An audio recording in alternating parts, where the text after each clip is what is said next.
As Democrats head into two key off-year elections on Tuesday, their party is a mess.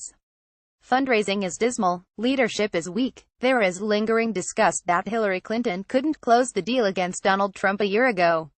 And the gulf between the establishment Clinton wing and the populist Bernard Sanders wing of the party widened last week when former interim Democratic National Committee Chairwoman Donna Brazile disclosed a secret agreement that essentially gave Mrs. Clinton control of the DNC 1 year before the party's presidential primary was decided. After 12 months of finger-pointing and division, the Democratic Party faithful say it's imperative for embattled DNC Chairman Tom Perez to claim victories Tuesday in Virginia and New Jersey, where voters will decide who will be their next governors and who will fill other state offices. He needs some wins, said Samuel Ronan, a Democrat who is running for a House seat in Ohio next year.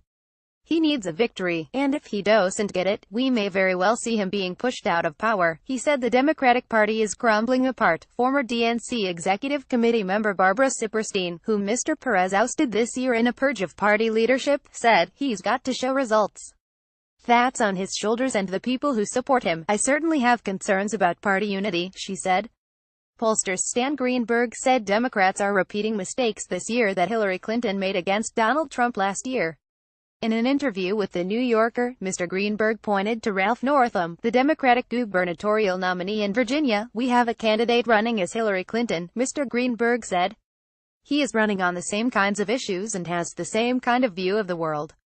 It's the Republicans who talk about the economy, not the Democrats." The author of the article, Susan Glasser, said every Democratic and independent analyst she interviewed believes the party remains in serious danger of another electoral catastrophe. In his report by the polling firm Democracy Corps in late October, Mr. Greenberg and partner James Carville said, "The Democratic Party today is divided over whether it wants to focus on the economy or identity." Before leaving for a trip to Asia on Friday, President Trump said the Justice Department should investigate whether the Democratic primary was rigged and said Sanders supporters have every right to be apoplectic of the complete theft of the primary by Mrs. Clinton. In an email to DNC members, Mr. Perez tried to downplay the explosive revelations from Ms. Brazile. He said the kind of joint fundraising agreement between the Clinton campaign and the DNC was available to any presidential candidate, at least in theory. While Mrs. Clinton was the only candidate who raised the funding with the DNC, he said, the money would have benefited any candidate coming out of the presidential primary process. But in an appearance Sunday on NBC's Meet the Press, Mr. Perez said that we have to earn the trust of the voters during the process of the Democratic primary. "We fell short in that, undeniably. And I accepted that responsibility." He said the party has made reforms, including plans to announce the Democratic candidate debate schedule in 2020 before we know who the candidates are. Still, he said, the number one goal has to be fair and transparent. Ms. Brazile acknowledged Sunday that she considered pushing for the removal of Mrs. Clinton from the presidential ticket and replacing her with then Vice President Joseph R. Biden after Mrs. Clinton fainted in New York City on September 11, 2016. She said the Clinton campaign was anemic and had the odor of failure. The former interim chairwoman said she considered pairing Mr. Biden with Sen. Cory Booker of New Jersey, but she couldn't go through with it. "I thought of Hillary, and all the women in the country who were so proud of and excited about her," Ms. Brazile wrote in her book. "I could not do this to them." Some Democratic operatives have speculated that Mrs. Clinton's fundraising agreement with the DNC may have prevented Mr. Biden from entering the primary. Former Clinton campaign manager Robbie Mook said the Sanders campaign signed a similar agreement with the DNC and that both campaigns did so because the DNC was broke after President Barack Obama left it millions of dollars in debt. "They weren't going to make payroll," Mr. Mook said on CNN. "They were not going to be able to transfer down money to the state parties to keep them operational." Both the Sanders and the Clinton campaigns signed joint fundraising agreements. The only difference was Sanders didn't raise any money, and we did. Former Sanders campaign manager Jeff Weaver said although most Sanders campaign staffers knew the DNC preferred Mrs. Clinton, they didn't know the extent of the Clinton campaign's control of the national party. "It was obviously a shocking revelation," Mr. Weaver said on CNN. "It was pretty clear that they were on the Clinton side.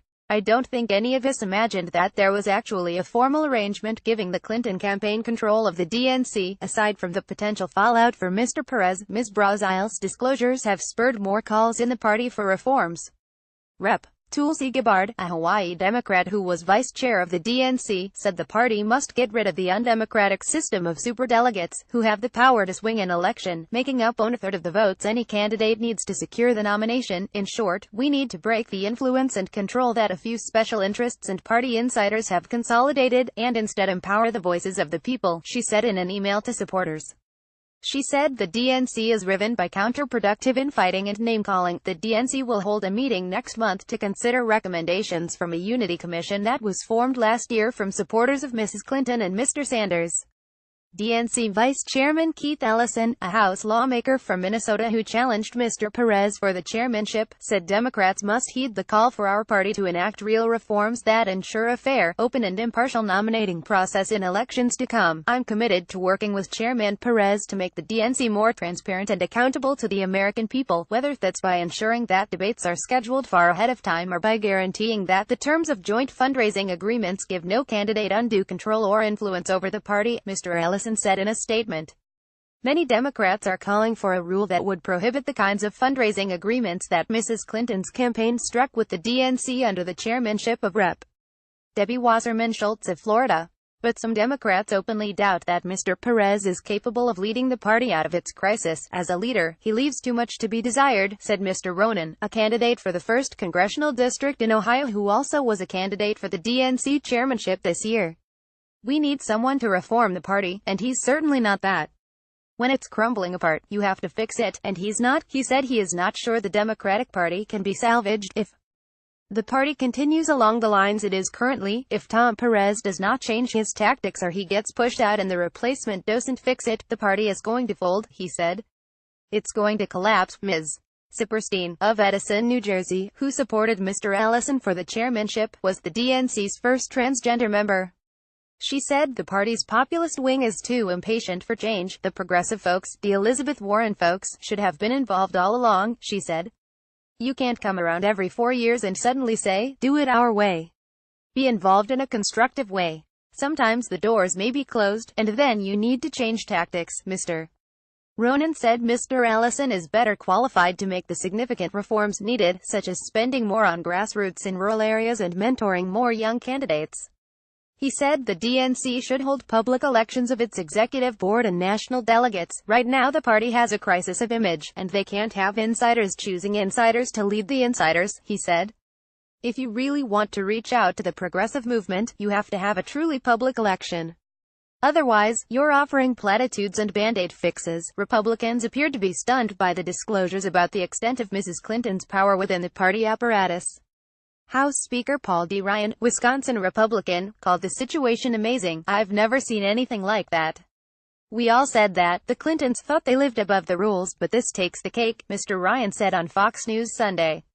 This is pretty amazing.